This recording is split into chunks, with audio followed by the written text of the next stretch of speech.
a paz de Deus, amém? Amém. Glória a Deus, agora senti firmeza. Glória a Deus. Primeiramente eu quero agradecer por essa oportunidade. Agradecer ao senhor Flávia e para a honra e glória do Senhor que me convidar e confiar neste momento. Agradeço a Deus também pelas amadas irmãs que estão aqui comigo, no púlpito, por todas as amadas irmãs que estão aqui. Irmã Tatiana, que tive o prazer de conhecer. As amadas irmãs da campanha de oração, liderada pela irmã Leane. Glória a Deus, tem sido uma bênção para a glória do Senhor. E como todos já sabem, já foi falado, meu nome na verdade não é Graça, meu nome é Gracilete. Só que aí, teve uma modificação aí devido a algumas coisas. Porque Gracilete eu considero o nome do Egito. E aí Graça é o nome do tempo da graça, quando Jesus me resgatou. E então eu gosto muito desse nome, eu sempre me apresento com esse nome que dá certo para a glória do Senhor. Mas sem muitas delongas, abre sua Bíblia juntamente comigo no livro de 2 Samuel, capítulo 21. Amém? Eu creio que Deus tem alguma coisa para falar conosco através dessa mensagem. Essa mensagem é uma mensagem que fala muito ao meu coração.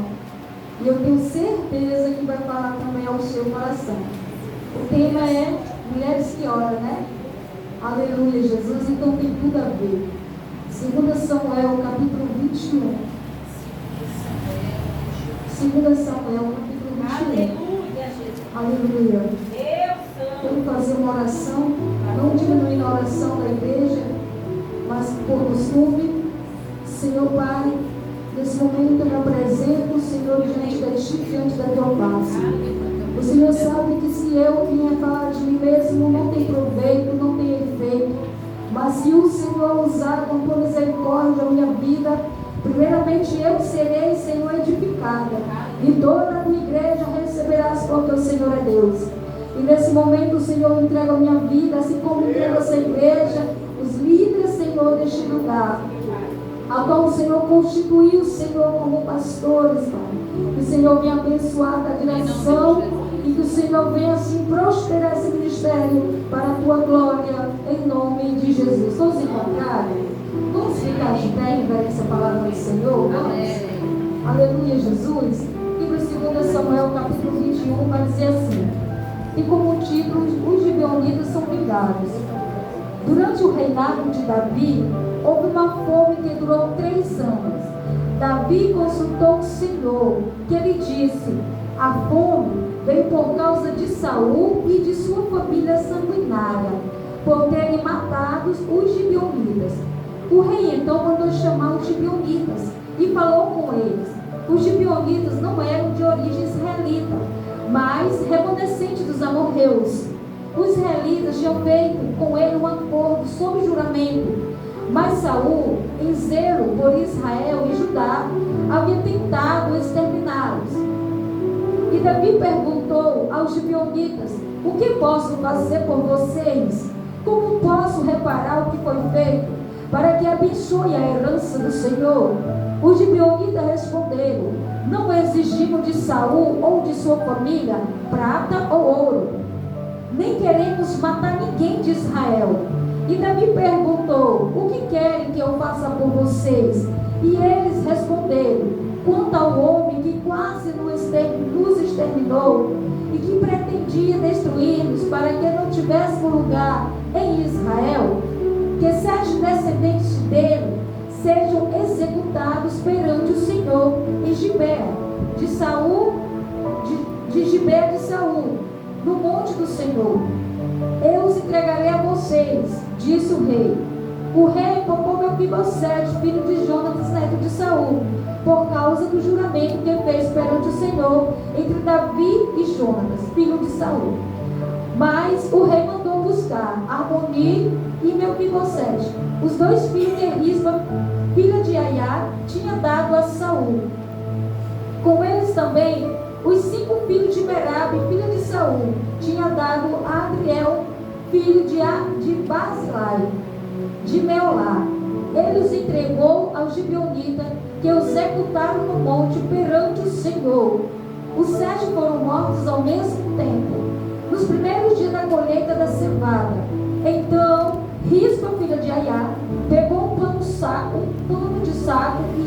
estendeu para si sobre uma rocha, desde o início da colheita até cair a chuva do céu sobre os corpos, e ela não deixou que as aves de rapina o tocasse de dia, e nem os animais selvagens à noite. E quando Davi foi informado do que Rispa, filha de Aiá, concubina de Saul, havia feito, mandou recolher os ossos de Saul e de Jonathan, tomando um dos filhos de Jabes Gileades. Eles haviam roubado os ossos da praça de Betseá, onde os filisteus o tinham pendurado, no dia em que mataram Saul no monte de Giboa. Davi trouxe de lá os ossos de Saul e de seu filho Jonatas, recolhidos entre os ossos dos que haviam sido executados. E enterraram os ossos de Saul e de Jonatas no túmulo de Quis, pai de Saul, em Zelá, na terra de Benjamim, e fizeram tudo o que o rei tinha ordenado. E depois disso, Deus respondeu às orações em favor da terra de Israel. Amém? Podem se sentar em nome de Jesus?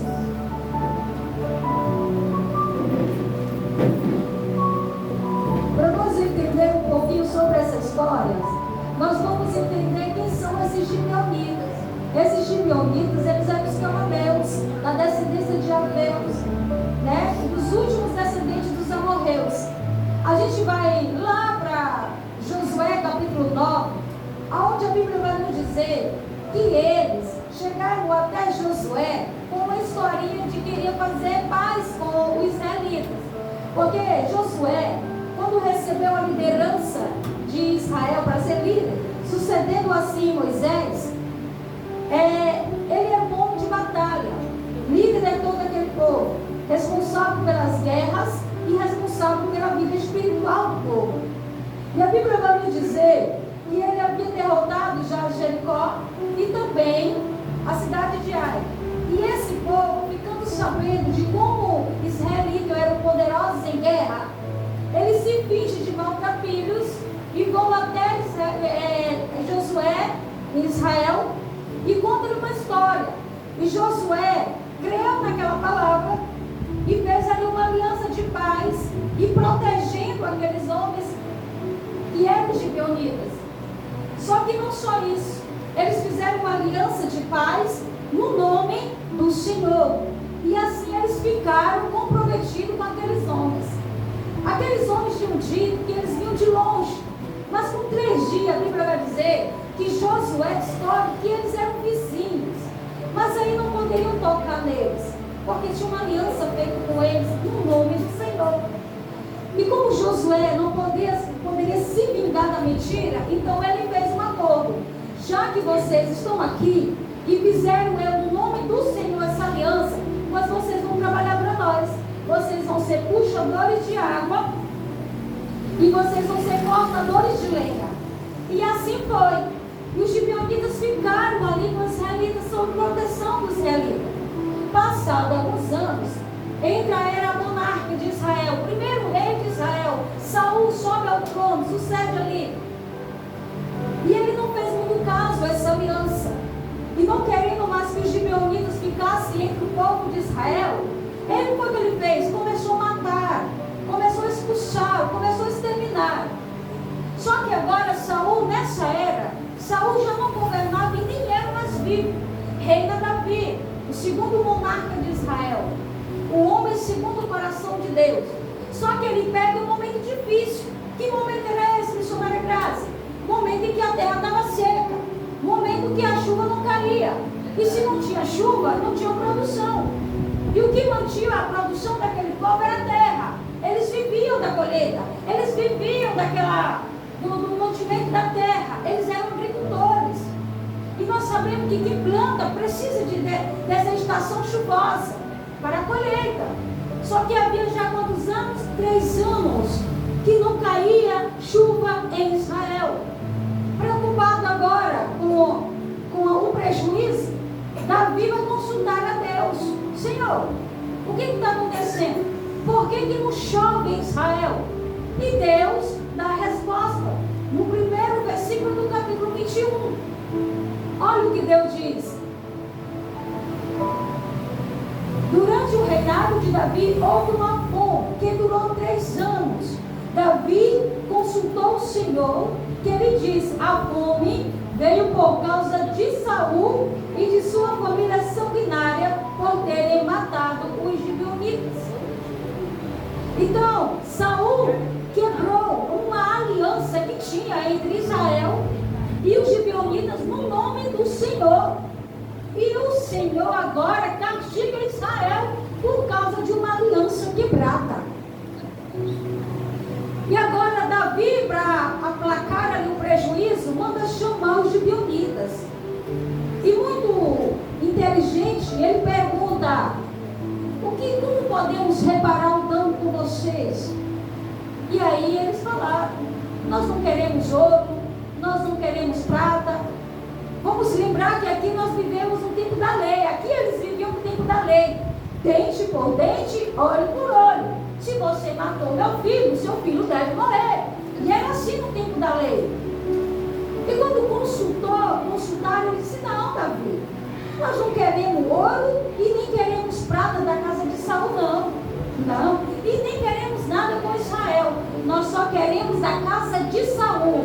Nós queremos 7 filhos varão, para que nós possamos executar. Aí sim, nós estamos quentes. Davi se viu agora impressionado. Do lado, os gibeonitas, o sangue do óleo, querendo vingança. Do outro lado, Israel seca, passando por uma calamidade. De um lado, 2 mães queriam perder seus filhos. E olhando para o céu estava cerrado. Não tinha resposta de Deus. Deus não ia responder mais nada. Estava agora nas mãos de Davi a resposta. E Davi agora aceita, sim, pois manda chamar essas pessoas. Infelizmente, não tinha nada a ser feito. Mas aí agora, saindo da introdução, eu quero falar da Rispa. Rispa era uma concubina, nem esposa legítima ela era.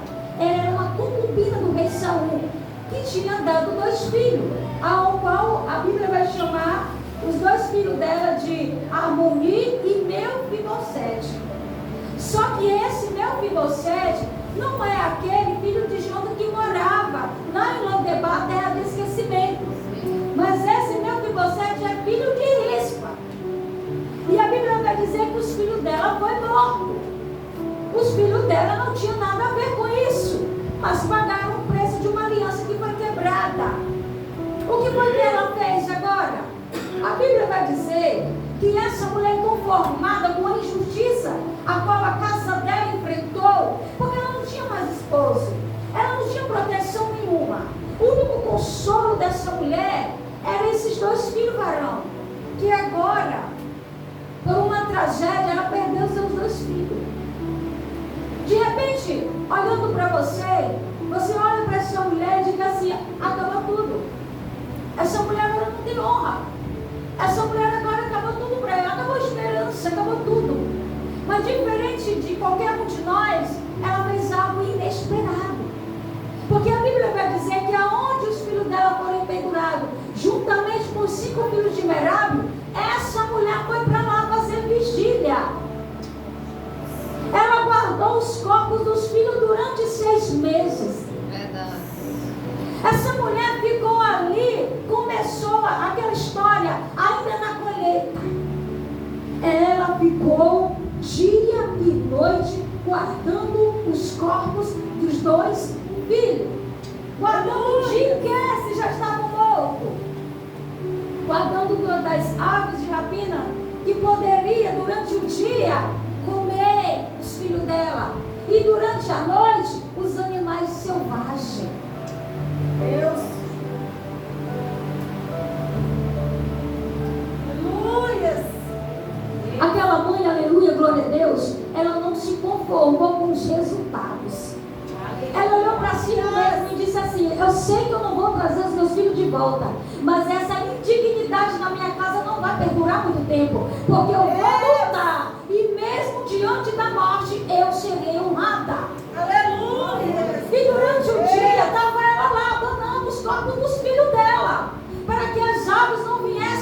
os filhos dela. E durante a noite ela estava ali espantando os animais selvagens. Agora imagine só, você guardar o corpo de uma pessoa durante 6 meses, sem ser enterrado, a podridão, a decomposição, a humilhação que aquela mulher, ela se submeteu durante 6 meses.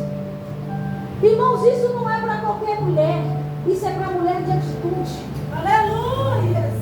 Tem coisas na vida da gente que nos pega de surpresa, que alguém olha para a gente e vai dizer assim: olha, missionária Graça, não tem mais jeito não, a única coisa que a senhora pode fazer é se conformar. Só que aí a rispa vem e me dá uma lição e diz assim: peraí, acabou para quem? Acabou para quem está ao meu redor. Agora os meus filhos, eles serão enterrados com honra, porque eles não são filhos de qualquer um, mas eles são os meus filhos, e para mim que eu pari, eles têm valor para mim.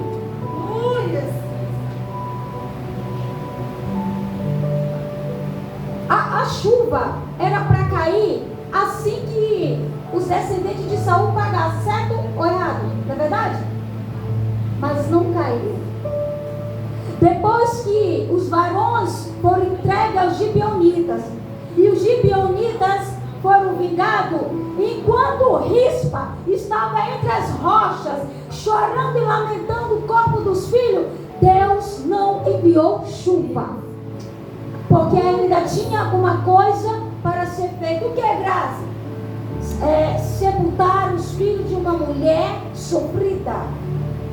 E hoje eu quero falar de você, e eu quero falar também para mim. E eu não sei qual o problema que muitas mulheres estão enfrentando hoje no seu lar, mas a Rispa vem me dizendo nessa passagem que ainda que tudo parece estar perdido, mas ainda assim há uma honra te esperando. Glória a Deus! Ainda que parece que não tem mais solução, ainda tem uma dignidade nos aguardando. Aleluia! E quem é mãe, quem é pai aqui nessa noite, sabe, entende muito bem que não é fácil você criar seu filho. Dá um trabalho danado, é um investimento de tempo, é um investimento de dinheiro, é um investimento de emoção, é um investimento de sentimentos, não é verdade? E quando uma tragédia acontece que os nossos filhos inesperadamente são ceifados, o que fica é um desespero. Aí você fica pensando: e tudo que eu fiz pelo meu filho? E tudo que eu chorei? E tudo que eu orei? E tudo que eu intercedi? Talvez essa mulher, ela não estava querendo mais os filhos, porque os filhos não iam voltar, mas ela queria dignificar ela como mãe. E que todos nós que somos mães sabem que todo mundo pode olhar para os nossos filhos e dizer assim: não vale nada, não é nada, não serve para nada, só para dar trabalho. Mas quem é mãe? Quem é mãe de oração? Quem é mãe que tem joelho marcado pelo chão, sabe o filho que colocou, a filha que colocou no mundo. Glória a Deus! O interessante dizer, irmão, que numa situação dessa, todo mundo se aparta. A única que fica no sofrimento é a mãe. O único que fica é a mulher. Vai-se embora muitas vezes até o pai, porque perde a paciência. Ah, fica com teu filho. Estou indo embora, tchau. Pois eu fico com meu filho, mas eu não abandono aquele que Deus me deu. A mulher, quando ela vem abandonar uma situação que passou dos limites, mas 90% das mulheres, elas ficam até o final. É a mulher que luta pelo casamento, é a mulher que luta pela família, é a mulher que luta pelos filhos, é a mulher que dá dignidade à sua família. O homem trabalha muito, mas é a mulher que dignifica a casa dela. Aleluia, Jesus. Aleluia. No versículo 10 vai dizer assim: então Rispa, filha de Aiá, pegou um pano de saco e estendeu para si sobre uma rocha. E desde o início da colheita até cair a chuva do céu sobre os corpos, ela não deixou que as aves de rapina os tocasse de dia e nem os animais selvagens à noite. Quem é mãe aqui que já entrou em uma batalha pelos filhos, mesmo sabendo sem ter nem certeza que ia vencer? Quem é mãe que já entrou numa guerra, numa briga, já discutiu, já se intrigou por causa de um filho? Por causa de um filho? Por causa de uma filha? Talvez alguém vai dizer assim nessa noite: eu já ouvi palavras que me magoou por causa do meu filho, mas eu não abro mão dele. Eu não abro mão dela. É que nessa mulher arrancaram os filhos dela de dentro de casa, amando do rei, mas ela ficou lá, plantada. Ela não arredou o pé. Pode até não trazer a vida, mas de que vai ter um sepultamento digno vai ter. Pode até não ter esperança, mas eu vou lutar até o final. Pode até dizer que todo mundo vai esquecer, mas eu vou ficar aqui, porque mulher é assim. Mulher que intercede, mulher que ora, ela sabe dar valor àquilo para o qual ela está apresentando a Deus. Glória a Deus, aleluia. Aquilo que alguém olha e não dá valor, você sabe o preço da oração que você sofreu. Aqui olha para algo que você está orando assim: mas por que tu está orando por isso mesmo? Mas por que tu está dando tanta significância para isso mesmo? E você diz: não se preocupe, porque isso aqui é promessa. E aqui vai germinar, aqui vai dar colheita, aqui vai sair fruto. Mulher de oração, mulher que ora, ela sabe exatamente qual o papel dela. E ela sabe exatamente para qual motivo Deus o escolheu. Dentro de uma casa, irmã, quando tem uma mulher orando, eu costumo dizer isso, porque eu já fui líder de consagração, de segunda oração. Eu já fiquei 5 anos na liderança de mocidade. E Deus tem me ensinado algumas coisas, comigo mesmo, com a minha casa. Na minha casa é assim. Tinha 3 filhos, vou contar um testemunho rápido, para que eu possa dar significância a essa palavra. Eu tinha 3 filhos, para quem algumas das irmãs que estão aqui tenham me acompanhado no grupo, quem vai saber o que eu estou falando. Tenho uma filha de 23 anos, casada, que tem uma filha de 1 ano e 9 meses. Tenho um filho de 19 anos, vai fazer 20. E eu tinha um filho que eu perdi, vai fazer 4 meses, que tinha 18 anos. Por que eu trouxe a história de risco? Porque a história de risco parece muito com a minha história. Meu filho viajou com a esperança de realizar algo para o futuro. Tudo que ele queria, ele levou consigo na esperança. E eu, como mãe, fiquei ali orando, intercedendo, dizendo: Senhor, guarda meu filho está nas tuas mãos. Passei a vida inteira orando por eles. E por que eu falei sobre investimento? Porque a gente investe tempo na oração. A gente briga com o inimigo muitas vezes dentro do nosso quarto, por causa dos nossos filhos. Por diversas vezes, por causa dos meus filhos, eu saí em oração dentro do meu quarto enferma. Por diversas vezes, por causa de oração pelos meus filhos. Hoje eu tenho colesterol, hoje eu tenho refluxo, hoje eu tenho gastrite. E tudo eu contraí, orando, intercedendo, jejuando, e botando a minha vida em consagração, para que os meus filhos pudessem desfrutar um dia da presença de Deus. Eu entendi muito cedo qual era o meu papel como mãe no reino de Deus. Eu entendi muito cedo que Deus me escolheu, não somente para pregar para vocês, mas para mim poder viver os frutos do que eu prego dentro do meu lar. Então eu passei muitos anos orando pelos meus filhos, pequenininhos, 3.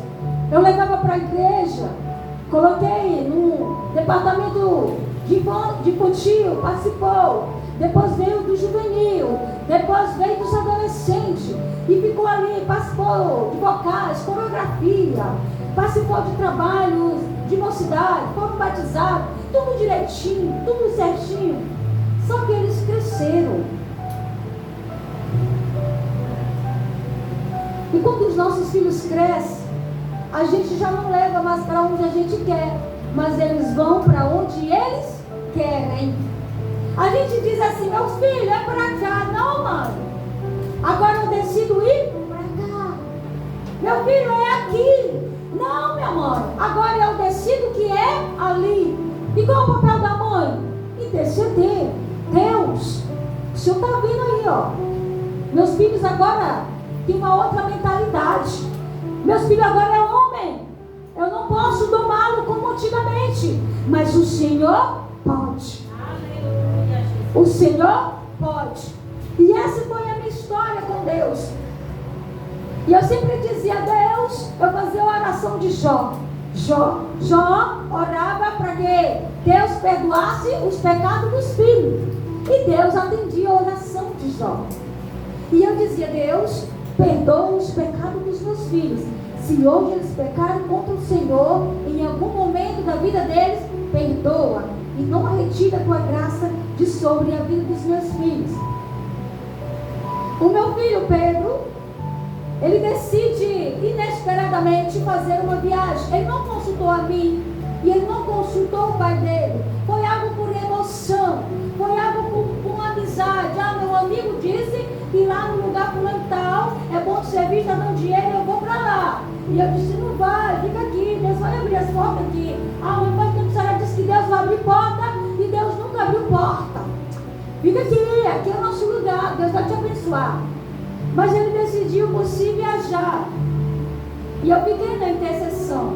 Deixei meu filho aqui juntamente com meu outro filho na rodoviária. Olhei para aquele ônibus e disse assim, Deus, assim como o Senhor está levando meu filho, traga meu filho de volta. E meu filho viajou no dia 10 de janeiro. Lá se foi o meu filho. Meu filho se emprega numa grande empresa em Rondonópolis, Minas Gerais, Mato Grosso. De lá enviam ele com uma equipe para o Pará. Lá ele fica numa fazenda, numa distância aproximadamente 600 quilômetros de... Me falha a memória o nome da cidade. E aí ele começou a trabalhar e todos os dias nós se falávamos. Meu filho, como é que você está? Não está certo, vamos. Se tiver dinheiro, a gente manda. Não, mas está bem, não se preocupe não. O serviço é um pouco pesado, mas a gente está dando conta. Meu filho, vem para casa, se der certo, vem para casa. Toda mãe é assim. Filho viaja, mas não tem uma expectativa do retorno. Todo pai é assim. E meu filho viajou e a gente ficou ali, eu com meu marido, com o coração apertado, os meus outros filhos. Quando minha mãe faleceu, Deus deu sinal que minha mãe apareceu. Deus usou profeta. 3 vezes eu recebi profecia que minha mãe ia, não que minha mãe ia ser colhida, mas que eu vim da minha casa e Deus ia colher. Eu sonhei com o velório da minha mãe, tudo, eu sonhei tudo, uma quarta-feira. E eu fui para a casa da minha mãe muito apavorada, cheguei lá e deixei ela lá normal, trabalhando, brigando, como sempre. Quarta-feira, no sábado, a minha mãe inesperadamente falece. Já com meu filho foi diferente. Deus não avisou nada. Deus não mostrou nada. Deus não usou ninguém. Deus não mostrou nada.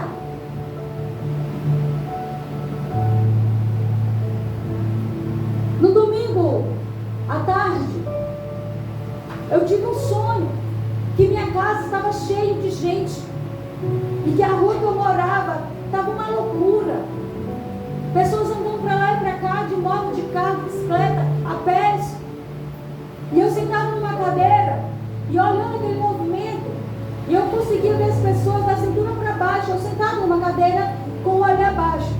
Eu me levantei, falei com minha vizinha do lado e disse: "Oh, irmã Maria, eu tive um som estranho." Contei para ela e disse: "Mas teu povo está tudo doido mesmo." Menos de 24 horas que eu tive esse sonho.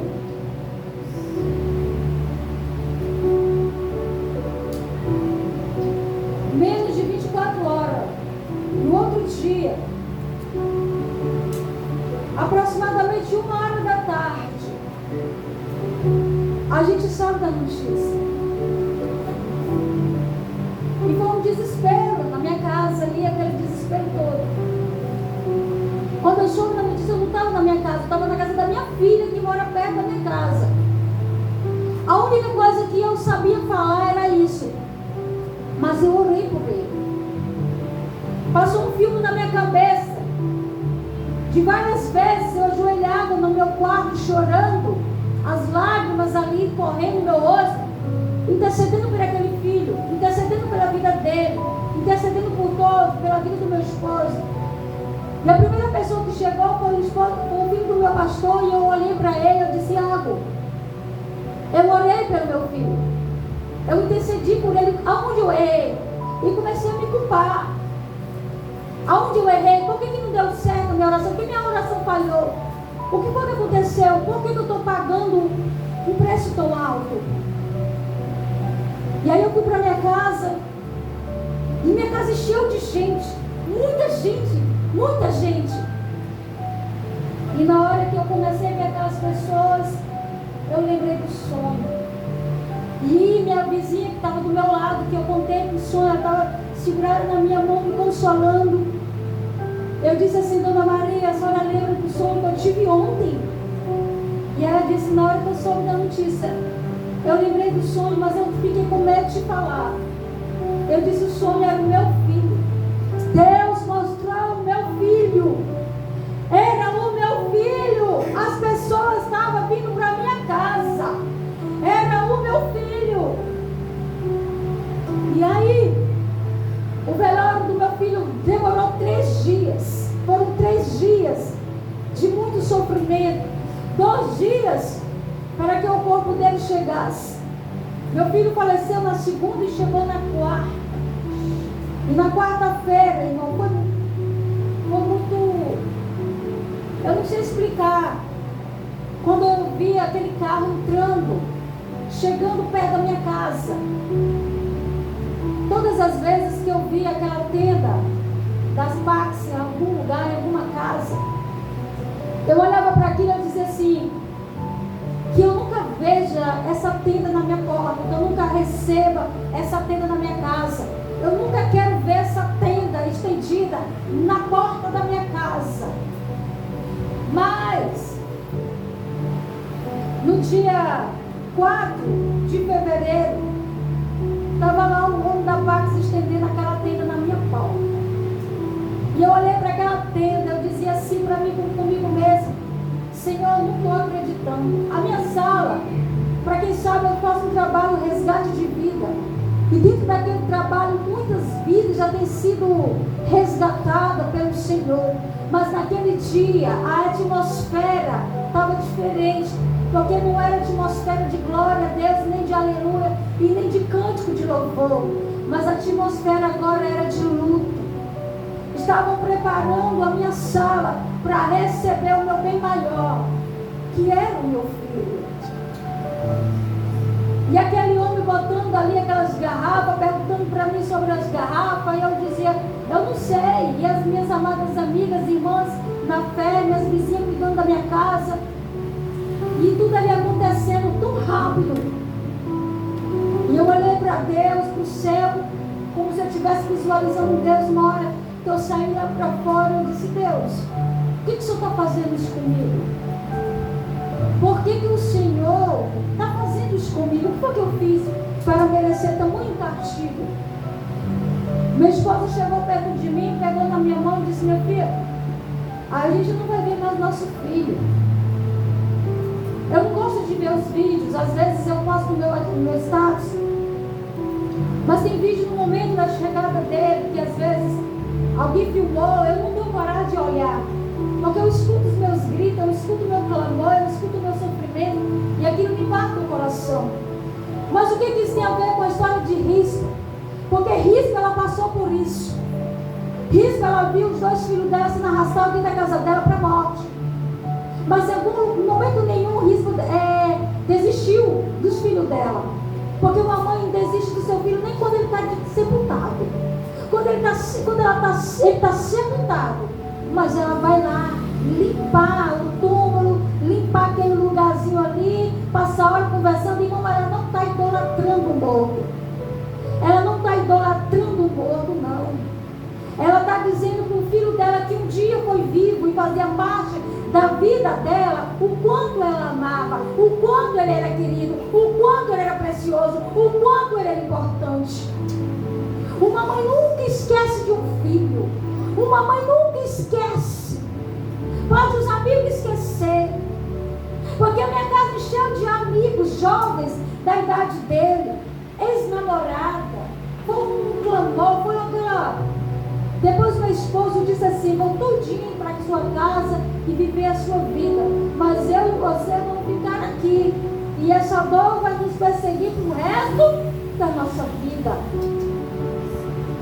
Enquanto Rispa estava lá naquelas rochas, guardando o corpo dos filhos dela, todo mundo voltou à sua vida normal. 6 meses, irmão, ninguém não estava nem falando. Mas passou o tempo para as pessoas, mas para ela não passou. Ela ficou ali, porque quem pariu foi ela. Quem sentiu a dor do parto foi ela.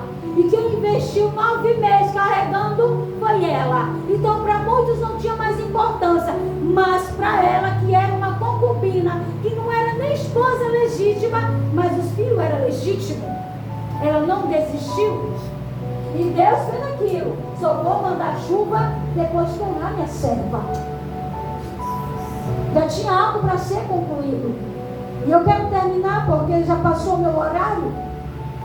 A Bíblia vai dizer que Davi ficou sabendo do protesto de Rispa. Davi ficou sabendo que Rispa estava entre as rochas, guardando os corpos dos filhos dia e noite. O protesto daquela mulher foi ouvido. Alguém escutou e levou para o rei: olha, a mãe dos meninos está lá. E o protesto de Rispa não trouxe honra só para os 2 filhos, mas para toda a casa de Saul. Porque agora Davi decide tomar também os corpos de Saul, de Jonatas, que tinha sido morto pelos filisteus, e agora decide também sepultar os 5 filhos de Merabe e os 2 filhos de Rispa. O que você faz na oração? O que você chora na oração? Quando Deus responde o seu clamor, você é abençoado. Mas a bênção também recai sobre aqueles que estão junto de ti. Glória a Deus. E eu quero trazer algo muito importante nessa noite, sobre a aliança. Saul, sem princípio nenhum, ele tomou uma aliança feita há muitos anos, que não tinha nada a ver com ele, e quebra. E Israel inteiro pagou o preço.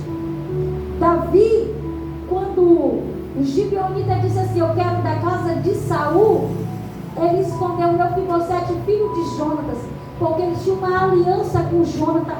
Quando Jonatas estava vivo diante do Senhor, que quando ele fosse rei, ele não ia esquecer da casa de Jonatas. E quando um quebra a aliança, o outro decide: eu não vou quebrar uma aliança para construir uma outra aliança. Não se quebra a aliança para construir uma outra aliança. Não se quebra um compromisso para viver um outro compromisso. Porque Deus não abençoa assim. Deus, ele não abençoa o que começa errado. Deus não prospera algo que começa errado. Se quer começar bem, se quer continuar bem, comece bem. A colheita, ela vem para aquilo que planta. Se plantamos bem, vamos colher bem. Infelizmente, quando nós decidimos fazer pelas nossas próprias mãos, quando nós vemos o preço, a colheita, infelizmente, pessoas que não têm nada a ver começam a pagar o preço também. Os filhos pagam preço, o marido paga preço, a esposa paga preço, a igreja paga preço, todo mundo está à sua volta por causa de você, por causa de algo que nós cometemos diante de Deus. Todos pagam um preço. O preço vem para todo mundo, aleluia. Por isso é importante a fidelidade com Deus. Porque quando Deus, ele decide punir, infelizmente, tem pessoas à nossa volta que depende de nós, que vai sofrer consequências também. Rispa não tinha nada a ver. Ela não era rainha, ela não era esposa legítima. Mas pelo erro de Saul, os filhos pagou o preço, e ela pagou um preço maior ainda. Eu tenho certeza que eu estou falando com gente aqui que já deve ter sofrido por alguma coisa que nem foi ele que fez, e nem foi ela que fez, mas foi promovida por uma outra pessoa. E ele vai dizer assim: eu estou pagando isso por causa de fulano, porque fulano fez errado, mas o preço quem está pagando sou eu. Mas não se preocupe, porque o Deus, ele é o Deus que justifica. Eu não sei que preço que você está pagando, e não sei porquê, mas se você é inocente, e o Deus inocente em você, Deus vai te justificar. Aleluia! Quando Davi sepulta com honra os filhos daquela mulher, aí o céu se abre e a chuva desce. E Deus cumpre ali a sua promessa diante de Israel. Qual era a promessa? Que eles nunca se afastassem de Deus, porque assim Deus nunca ia deixar de cair chuva sobre Israel, e eles nunca iam deixar de plantar e colher o que eles estavam plantando. Quando nós somos fiéis a Deus, Deus, Ele pela sua palavra é fiel a nós. Quando cumprimos todos os mandatos de Deus, Deus, Ele cumpre o dele para com a nossa vida. Deus, Ele cumpre o que Ele nos prometeu de acordo com a nossa fidelidade. Alguém costuma dizer: Deus é fiel, ainda que eu não seja fiel. Não é assim. Deus, Ele não é fiel com quem é infiel. Deus, Ele é fiel à sua palavra. E se formos fiel à palavra dEle, pela sua palavra, Ele será fiel. Deus, Ele cumpre a palavra dEle na nossa vida, quando nós assim o obedecemos. Deus, Ele transfere o reino dEle para dentro de nós, quando nós submetemos a Ele. E não é somente orar. Eu costumo dizer para as minhas amadas irmãs que oram muito, eu digo assim: vocês oram muito, mas a vida pessoal de vocês não estão condizendo com a oração que vocês fazem. Vocês oram muito, intercedem muito, pagam muito preço, mas a vida de vocês está muito bagunçada. Porque a vida de oração e a vida pessoal tem que andar junto. Não adianta só orar, tem que viver o que está orando. Não adianta só chorar, tem que fazer jus daquele choro. Deus, irmão, uma coisa eu costumo dizer: Deus, Ele não se emociona com o choro de ninguém. Deus, Ele não é um ser emocional. Deus, Ele é um Deus de atributos. E Ele, pela sua palavra, os seus atributos, Ele nos vê, Ele nos percebe. Deus, Ele é um ser que quando você começa a chorar, e que Ele sabe que seu choro não é verdadeiro, passe, Ele mesmo cessa o choro na mesma da hora. E o Espírito Santo, que é conhecedor de todas as coisas, Ele fala assim: chora para os outros, mas para mim, para com esse choro, porque ele não é verdadeiro. O único lugar que você não consegue mentir é dentro do seu quarto com as portas fechadas. Você não consegue mentir nem que você queira, mas o Espírito diz: epa, pare aí, mente lá fora, aqui dentro fale a verdade. Porque a oração, irmão, é um espelho. Você não ora primeiramente pelas pessoas, você ora primeiramente por você. Você escancara, é o lugar que cai as máscaras, é o lugar que cai o fingimento, é o lugar que cai a maquiagem, é o lugar que não tem como você se esconder. É na presença de Deus. É o único lugar que as máscaras caem. Grazi, por que você está dizendo isso? Porque eu sou testemunha. Para me chegar aqui, vocês acham que foi fácil? Não. Muitas vezes Deus teve que tirar minhas máscaras dentro do meu quarto. Quantas vezes eu chorando, o Espírito Santo veio e cessou minhas lágrimas e disse: não chora, porque eu não vou receber. E eu tentando chorar, mas a lágrima cessou, porque o único lugar que você não pode chorar fingimento é na presença de Deus. Mas quando a sua lágrima é verdadeira, o Espírito Santo de Deus colhe com uma taça das lágrimas e leva para o trono da glória do Senhor. Aleluia. Deus, Ele não olha para nossas emoções. Deus olha para um coração verdadeiro. Deus olha para um coração que se move na verdade.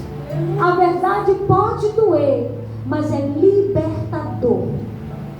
A verdade pode doer, mas transforma. Ela cura, ela sara, ela muda, ela dá um novo estilo de vida. Aleluia. Por isso, Rispa, na sua sinceridade com Deus, eu não sei que tipo de oração ela fez nas rochas, mas por causa dela, a resposta de Israel ainda durou 6 meses. Por causa de Rispa, ainda perdurou 6 meses a seca.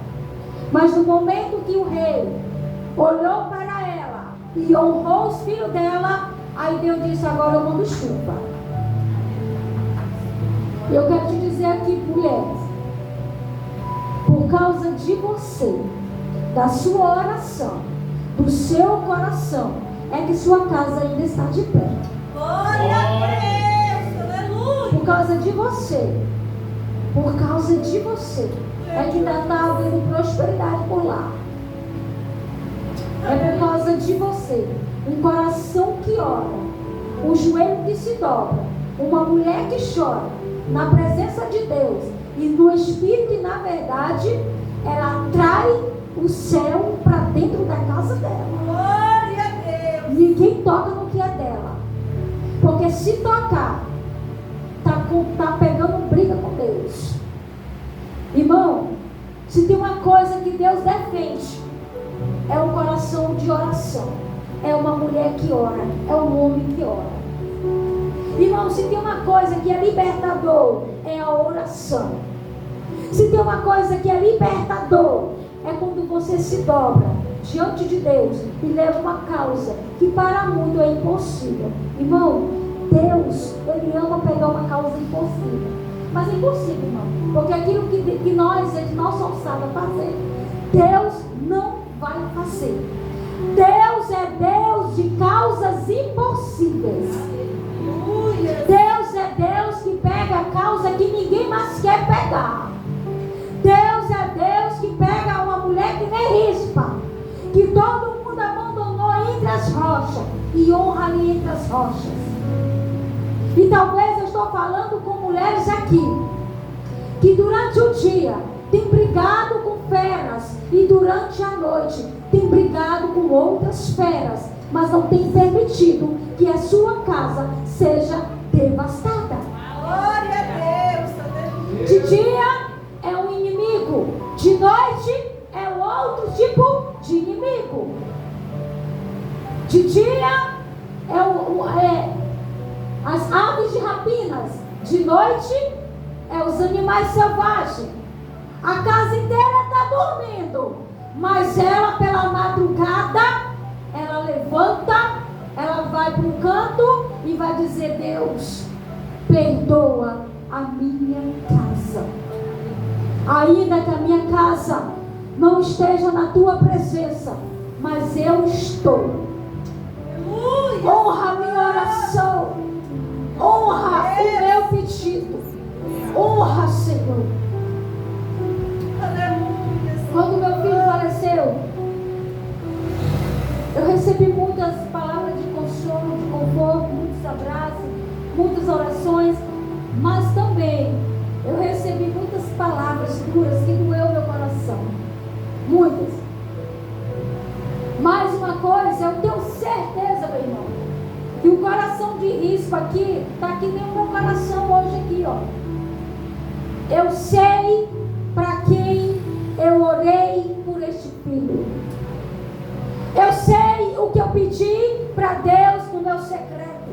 Eu sei o que eu falei para ele encostado numa parede, enquanto todos diziam assim para mim: ah, esse teu filho aí, ele não quer ser crente não, ele quer ganhar o mundo. Mas eu ia lá onde Deus, que é o autor e consumador da minha fé, e eu dizia para Deus: ele não é do mundo, porque o mundo não me deu filho, ele é do Senhor. Glória a Deus.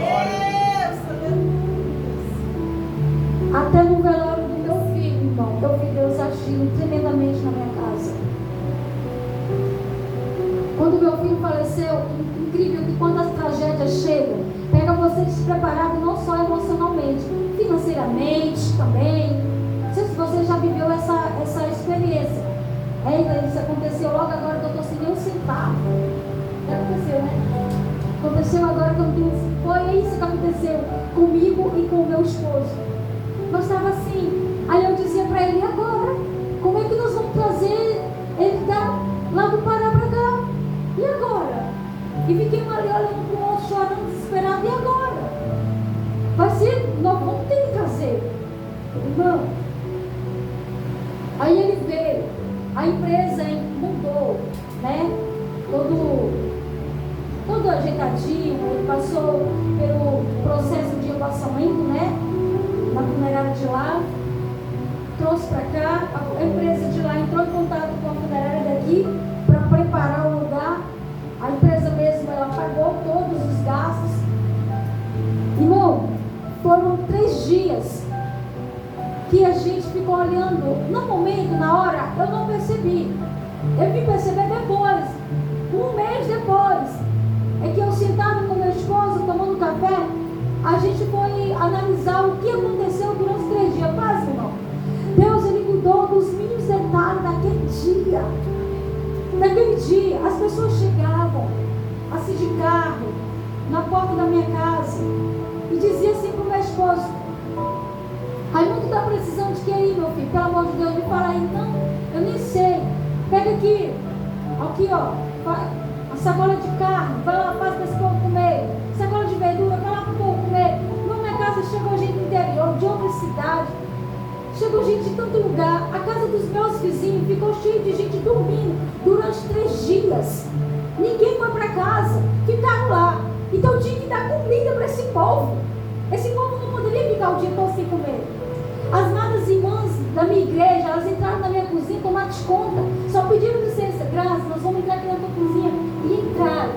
Fizeram o almoço, fizeram o café da manhã, fizeram sopa na madrugada, 3 horas da manhã. Fizeram tudo. E as pessoas chegavam no meu celular: Graça, me ligando: Graça, eu estou enviando um Pix para ti aí, para ajudar na despesa. Graça, olha um Pix aí. E era Pix caindo. Era no celular do meu marido. As pessoas chegavam. Ele foi comprar pão lá, o rapaz disse: tu quer quanto de pão? Assim, olha, eu quero uns 40 reais de pão. Bota o pão aí na sacola dele, não precisa pagar não, pode levar para o povo comer. E foi 4 dias Deus sustentando aquelas pessoas do café da manhã até a madrugada. 3 dias a minha casa cheia de gente. No dia que é do cortejo choveu muito, mas mesmo assim as pessoas ficaram lá. E levamos o cortejo até o cemitério e as pessoas lá. E durante 1 mês elas não nos abandonaram. Era dia e noite as pessoas indo lá na minha casa nos visitar. E sabe por que eu vi isso? A presença gloriosa de Deus na minha vida, na minha casa, na vida da minha família. Vai fazer 4 meses e até hoje nós estamos sendo cuidados pelo Senhor. Por isso que eu trouxe essa palavra, irmãos. Deus cuida de nós até no dia da calamidade. Deus cuida de nós até na tragédia. Deus cuida de nós quando todo mundo vai embora. Ele permanece na casa. Aleluia. Quando todo mundo esquece, Ele continua na casa, porque Ele não esquece. E eu quero te dizer hoje, mãezinha, não abra mão do seu filho. Não abra mão da sua casa. Não abra mão do seu casamento. Não abra mão da sua família. Ainda que eles já estejam casados, mas seja intercessora da sua casa. Assim como Rispa teve resposta de Deus, você também terá resposta de Deus. Deus fará alguém te chegar, e alguém vai chegar na tua casa, comovida com a tua história, e vai dizer: eu vim aqui, porque Deus me enviou aqui para te abençoar. Deus fez Davi descer naquele lugar e honrar aquela mulher e sepultar os 2 filhos dela com honra no meio da família dela. E Deus, Ele faz assim. Eu quero encerrar dizendo: Deus, Ele está no controle até mesmo no dia da calamidade. Amém? Eu posso orar? Posso? Eu gostaria de orar nessa noite pela sua vida. Aleluia, Jesus.